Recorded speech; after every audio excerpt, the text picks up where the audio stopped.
Nonprofiteers, welcome to another episode of Nonprofit Biz Talk. Today, I have with me, we have Melanie L, Denny-Salomon, and she is a career strategist. Anything you want to change your job, you want to build your resume so you can get a higher paying job, you want to knock that interview out of the ballpark, this is your lady. Okay, Melanie, go ahead and introduce yourself to the audience. Yes, ma'am. Thank you so much. I'm excited to be here. But yeah, so like you said, I'm a career strategist. I'm a certified resume expert, LinkedIn strategist, personal branding consultant. The name of my business is Resume Evolution. I also have a coaching practice, MelanieDenny.com. And basically, like you said, I'm here to really empower people to go after higher level, higher paying positions. Because so many times we sell ourselves short. I did it when I was in the job market. And it's really about using your skills, using your background, using your expertise, your knowledge, your talents, your passions, and packaging it up in a way that's compelling and interesting to an employer. That's what I do. Awesome.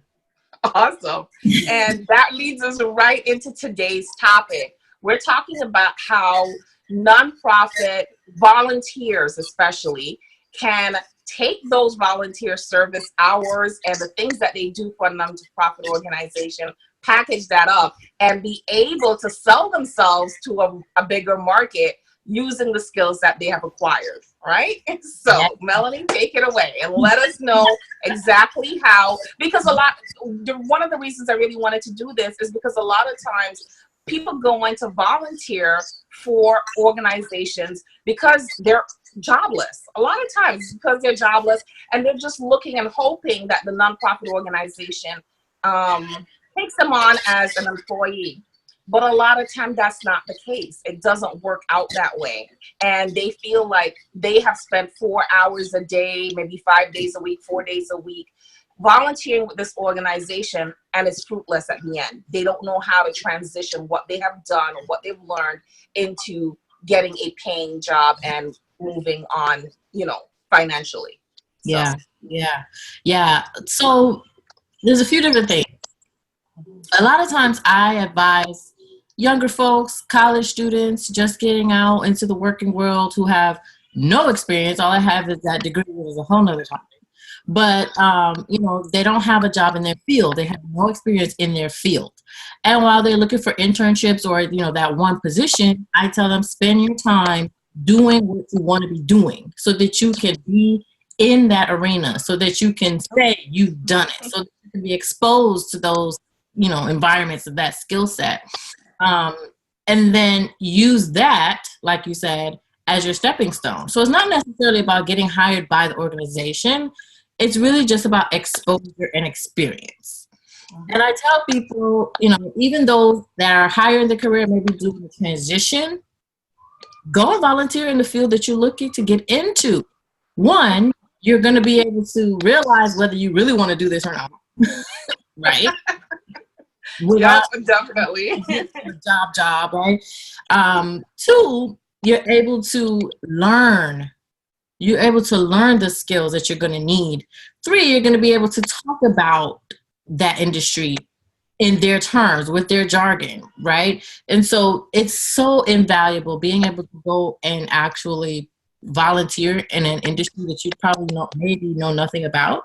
It's the most powerful way to get experience, because you don't necessarily have to go in and try to sell yourself, right, for a job for them to pay you and all this.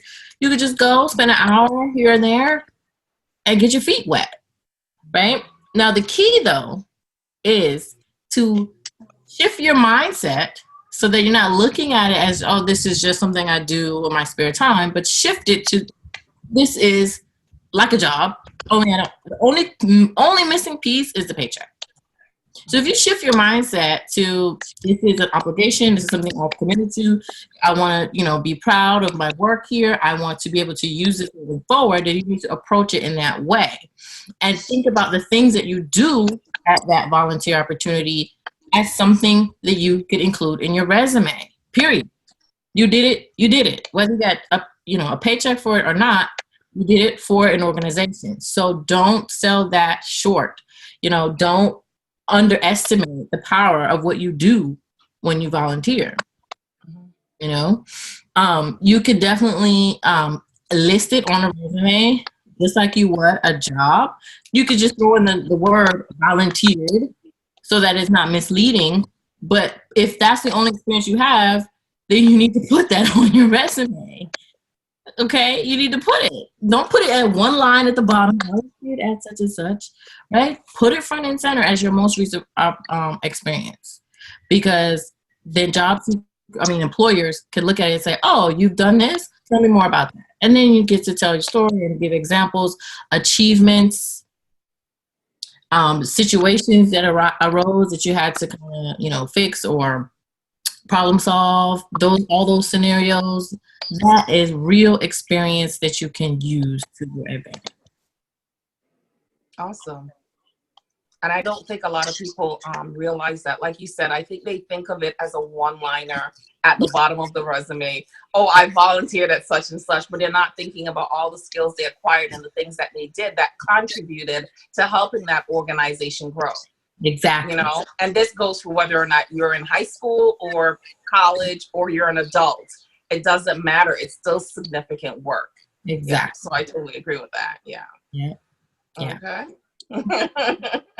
All right. What else do you want to tell us about, volunteering or preparing for a job, transitioning from that? Mm-hmm. So the other thing is, another thing that can be of benefit to you is references, right? So if you maybe in that situation where maybe you got let go from your previous job and you started volunteering and now you're here, you can use that person, your point person at the nonprofit, as someone you can use as a reference, right? So then they can speak to your work, and then again they're speaking in the terms that are used in the industry. So that's another missed opportunity that people didn't think to put those type of folks on their reference list. But again, you got to shift your mindset. This is something that I did and it counts. And that's really what it all boils down to. Another thing in terms of the nonprofit is you can get exposure to different systems, right? So systems that may be useful in terms of technology, right? You can go there to learn a new skill in systems or different software that are specific to your industry, your field, or your targeted industry or field, without having to make mistakes on a job, right? And then a lot of them, a lot of nonprofits are very patient, right? They don't expect you to come in knowing everything anyway. So it's a part of the process is to kind of train you and help you to help them. So, use that to your advantage. And again, put it on the resume. So now you've done it in this nonprofit as a volunteer. Say that you've done it, right? Say that you've used this system and give context to whatever it is that you've done. Another thing too is it helps you to show your passion, because if you're working for free, essentially, right? So if you're looking to get into a certain field and you're willing to do it for $0, that shows, wow, he's really passionate about, he must be, or she must be passionate about this, because they look at, what they've done for no money in exchange. So that speaks a lot to your passion. And then you could also use that as a selling point when you get in an interview. Oh, you know what? Why do you want to work for us? Why are you looking to switch careers? Well, I'm very passionate about XYZ, to the point where I actually went volunteered 10 hours a week to do this, just because I'm so interested in learning the field or learning the industry, or I'm passionate about whatever cause or whatever outcome that nonprofit is looking to do. That helps you stand out, right, as a candidate as well. So even though maybe your competition has 10 years of experience, right, if you can get in front of them and talk about that helps you stand apart, even though you don't necessarily have all this experience under your belt. Okay, because I think some people think that because they volunteered, telling a potential employer that they were willing to do it for free is going to hinder them from getting the pay they deserve for the position that they're applying for. Yeah, I can definitely see that. But here's the thing. Hopefully, you're good at what you do, and you were able to generate some level of results or positive outcomes for that nonprofit. And that needs to be the basis of why they need to pay you well. Okay. So Not that's what you would suggest, that they put the outcomes necessarily. on their resume. Always focus on the outcomes. Because guess what, Tracy? If I've been doing something for 10 years, Mm. that doesn't mean I do it well. Right? I know hairdressers that's been in the game for a minute, and doesn't mean you do That's it. true. Right? So That is true. people come to the table, well, why should we hire you? Well, I got 10 years of experience. That's a prerequisite to even getting in the door. Right. Why should we hire you?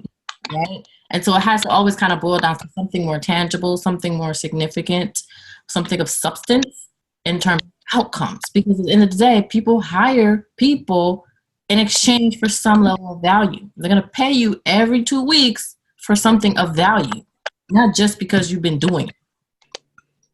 Now, the assumption becomes, since you've been doing it, you must be good at it. And that's what everybody kind of, right? Everybody assumes, well, you're doing 10 years, you must know what you're doing. Right. Until you get on the job and you can't perform. Yeah. Until you get on the job and you can't perform. Exactly. Okay. Yeah. But the point that you made in the very beginning about high school students going out and volunteering in the area that they're interested in making their career, that is something I always told my students when I was teaching. I'm like, listen to me.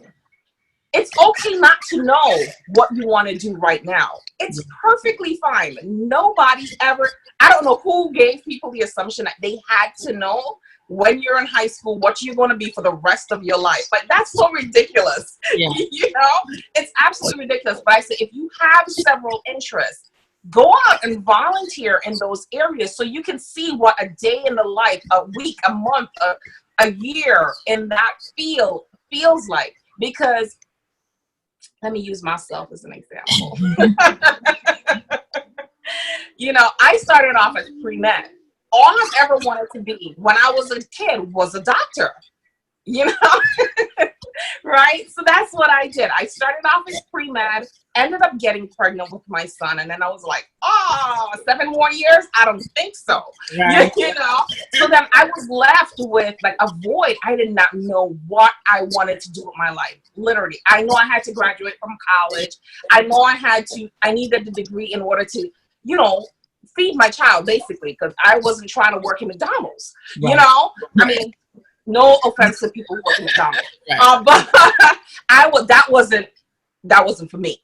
Okay, and so I bounced around in college, in my undergraduate, trying to figure out what I wanted to do next. So I was like, okay, well, I love psychology. Let me do psychology. Started doing psychology. Then I was like, well, this is not going to pay the bills. You know, this is not going to pay the bills. So I was like, okay, what else? Well, I wanted to be a doctor. Let me go into the nursing program. Went into the nursing program, worked in the hospital for like 3 years, had an injury. The way the supervisor dealt with the injury, you know, when you're young, I was like, this is not what I wanted to do. One class, Melanie, from graduating, and I quit the program. My mom was livid. She was livid. She was like, what in the world are you doing? So then, of course, now I still have to figure out what am I going to do. But I've always had a passion for English. And while I was taking all these classes, I kept taking English classes as filler classes because I wanted to carry a full load every semester.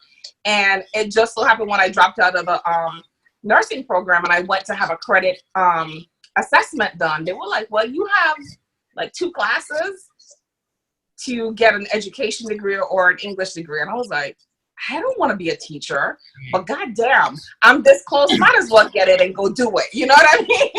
So I went ahead and that's how I became an educator. I literally fell in to being an educator. I never set out to be an educator. And I went into education and I kind of developed a love for it. I knew it was not what I wanted to do for the rest of my life. Yeah. So I just say that to say, like, you don't have to know immediately what you want to do. People change careers all the time because you go into something, you spend all that money getting a college degree, and then when you get into the job, you're like, wait, 30 years of this? No, that's not going to work. So take the time, like Melanie said, go out and volunteer in different things that you have passion for. And it's okay to be multi-passionate. Yeah. I believe that it's okay to be multi-passionate. We're not one-dimensional people. So we don't have to just focus on one thing. But you do have to be able to do at least one thing well. I'm just saying. Yeah. Yeah. So we have a lot of similarities in our story. Really? Because I was supposed to be a doctor. My whole life, doctor. Then it came, okay, what kind of doctor? Pediatrician, cool. Got to college, I don't know, anesthesiologist, because that's where all the money is and it's easy, right? So that was my thing. I was going to be an anesthesiologist. I could not pass my core classes, anything higher than C. And I was an A student. So this was like unheard of for me. And the thing about it was I didn't even want to put in the extra effort to do it. I had no zeal to say, okay, let me get into these. I had no desire to do that. So I said, this can't be. This can't be it. This can't be it. So then I went to, the career services, and writing English was always my thing. I used to write, as a kid, I used to write stories like pencil and paper. I used to write stories with plots and characters and all of this. Anyway, writing was my thing. So she said, get an English degree. So, okay, what can I do with that? Teach? Nah. I'm good. No. What else? Then she said it was either teach or be a writer, like write. And I was like, oh, I like it, but not like that. So then I had to figure out what else. So I took a business class, fell in love with the business class. And that's kind of where I went, and I got my business, undergrad in business, went on to get my MBA in business, concentration in entrepreneurship. But the thing about it, where you said 30 years of this, I realized that when I was like 15, my first job. I quit after A2. And wow. I said, I don't get it. Like, I just could not understand. This is what I have to do for like ever? This is what people do? Nah. So I always knew I had to have my own business. I always knew. I just had no idea how to get there, what to do. So I just still followed the traditional path, right? I got my MBA, graduated my MBA, thinking I'm about to go take over the world and run somebody's corporation. Yeah. But I feel like we just went all the way left. But we share a lot of similarities in our story. And two, after that, I was a big job hopper. Me too. Like, I'll be from job to job to job. Because you're trying to find where your niche is. You know that what you're doing isn't fulfilling that inner need, that desire. It's not bringing you love. It's like, oh God, I got to go to work today. Oh, you find no love in it. So you just jump from job to job to job, trying to find where you fit in. Yeah. So, the only thing that stuck was this resume writing. That was the only thing that stuck. And a lot of people find that to be such a tedious task. And look at it. You love it to the point that you were able to create a whole business out of it. Speaking engagements, trainings, everything. So. And I started off volunteering. I did it for free. See, we came full circle again. Full circle back to the topic of this whole entire thing. Volunteering. Yes. And when I wanted to break into coaching, I found a nonprofit who was career oriented, and I went and I coached for them, for their clientele, for free. And now, I have a lot of those experiences and different, exposure to all these different people. I did interview coaching with them for free, just to, do it and practice, learn it. And now I charge. And you were able to take that and build up your credentials and say, hey, listen, I've coached for X amount of time. I've coached X amount of people. They've had this result. all from volunteering. Wow, that's amazing. So see, the story, even though it seemed like we went a little off script, it came right back to the premise of this whole podcast. It came right back. Yeah, that's awesome. Wow. That's a story because, I mean, I have not heard of anybody really taking volunteerism and using it to propel a career. So that's amazing. You know, their own business. No, I have not. Usually, that's what one of the reasons I wanted to do this is because a lot of times I find that people don't want to volunteer because they don't think that there's value in it for them.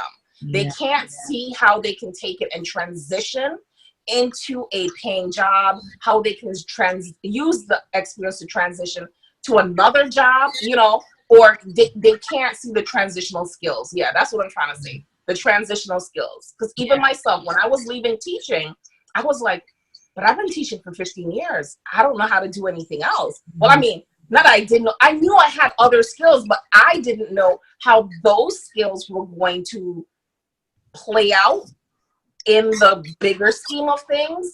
And I remember this older teacher said to me, she said, what are you talking about? You have a lot of transitional skills. And I was like, what are you talking about? Right? She says, I mean, seriously, this is a conversation we had. And I always thanked her and I told her I became an entrepreneur. I really delved into entrepreneurship because you told me I had transitional skills that I didn't even realize I had. She said, what are you doing right now? I said, what do you mean? I'm sitting here in a classroom. You know? She says, no, what do you do on this job?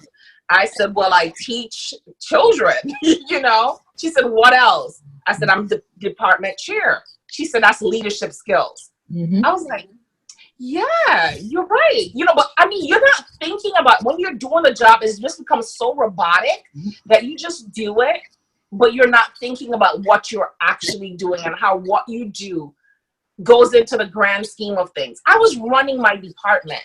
You know what I mean? Going to meetings, making decisions, you know, writing reports, all that stuff, but it was the job. So I wasn't thinking about it and compartmentalizing it in different ways. Like I became a recruiter after I stopped teaching because I did recruiting as a teacher. And I didn't even realize I had that skill set. And I think what really opened up my eyes was the first career fair I decided to go to. That was back in 2014. And the amount of employers that wanted to hire me, I was shocked. I was literally surprised. I mean, I'm very good at resume writing because I taught it to junior high and high school students for years as a program. Resume writing, life skills, that type of stuff. So I knew how to fix up my resume, but still all of my experience was in education. So I was like, they're going to look at it and be like, what are we going to do with her? But they, because they're recruiters, saw my overlapping skills and how the skills I brought from education could fit into their world. And that was amazing to me. And that's one of the reasons I said, let me get you on here and please just tell people, like, listen, that volunteering that you're doing, that you just think it's like, okay, I'm just giving away a couple of hours, or I'm just doing it because I have nothing else to do, or I'm doing it for people who like are in SNAP and welfare and they have to do those volunteer hours in order to stay on the program. I don't think that they're realizing that that volunteer service can take them off of welfare, can take them off of SNAP and get them into a job. Yeah. You know? Yep. Another thing to mention too is if you're in a volunteer community, you're mingling with people in the field, in your industry, connections. Networking. That's a natural networking environment. You're right. Yeah. I never even thought about that aspect of it. Yeah. That's true. That are in it, that do whatever they need to do on a day-to-day basis, they know other people who do what you do, who may have opportunities in their company, and may know someone else who may know someone else, and they can vouch for you at this point. That's awesome. Yeah, that's good. Yeah. It even made me think differently about it too, because I'm just like, yeah, that's right. It's a natural networking experience. You know, it's not forced. You're not like, okay, I got to go to a networking event. Oh, I got to go meet new people. You're naturally meeting new people through that volunteer service, whether it's the clientele that are coming in, the people who actually work there, maybe their vendors, whoever. You're interacting with a wide variety of people from different walks of life and different career paths. Yeah. Never know where the next opportunity will come from. Yeah, awesome. So if you had to give my audience 4 key points that they should not forget, or 4 key takeaways, what would that be? 1, don't sell yourself short in any situation, in any scenario. Everything you do is of value. 2, do not underestimate the power of not giving away your time, but using your time for something outside of a paid opportunity. Don't underestimate it. 3, I would say, don't be afraid to try new things and try different things. The volunteer opportunities give you that chance to try out different things that you may not want to necessarily dive into in terms of a job, right? So don't be afraid to try it out, to see what's going on, go dabble, okay? Don't be afraid of that. And 4, I would say, you don't have to be committed to anything. So, you know, that's at the end of the day, all that we talk about boils down to that. You don't necessarily have to be committed to anything. Everything is temporary. And just remember that and know that going into something like a volunteer, like a job, internship, whatever, it's temporary. So you go there, you get what you need to get, you use it to your advantage, and you can move on, and it's okay. Awesome. Okay, so Melanie, tell them where they can find you, and do you have any courses or, like we said, consulting programs that they can enter into if they're looking to transition or build their resume? So you can find me on my website, 2 websites, resumeevolution.com. That is more of just strictly resume writing, LinkedIn profile writing, cover letters, things like that. And then I have the coaching business, which is melaniedenny.com. That's more about really helping you get to that next level in your career. So if you're looking to transition or move up, really helping you package yourself up in a meaningful way so that you can appeal to those higher paycheck type of opportunities. I also have a self-paced course. It's called My Career Academy.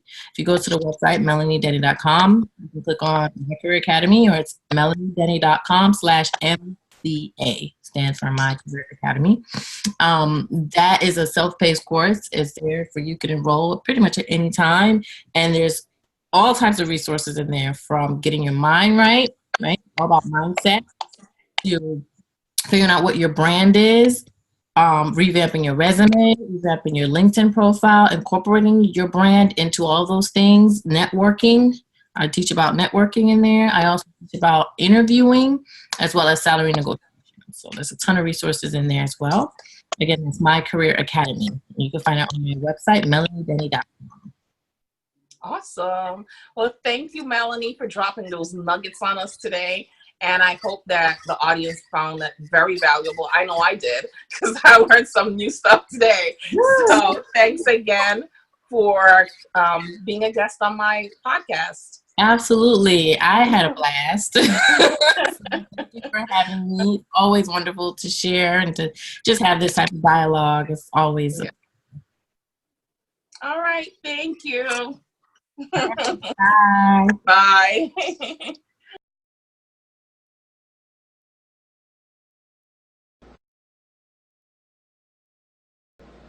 Hey Nonprofiteers, thank you for watching another episode of a Nonprofit Biz Talk TV. Remember, there's someone in your community waiting for the help of your organization, and it is your responsibility to make sure you get it right. Don't forget to like, share, comment, and subscribe. Until next time, bye-bye.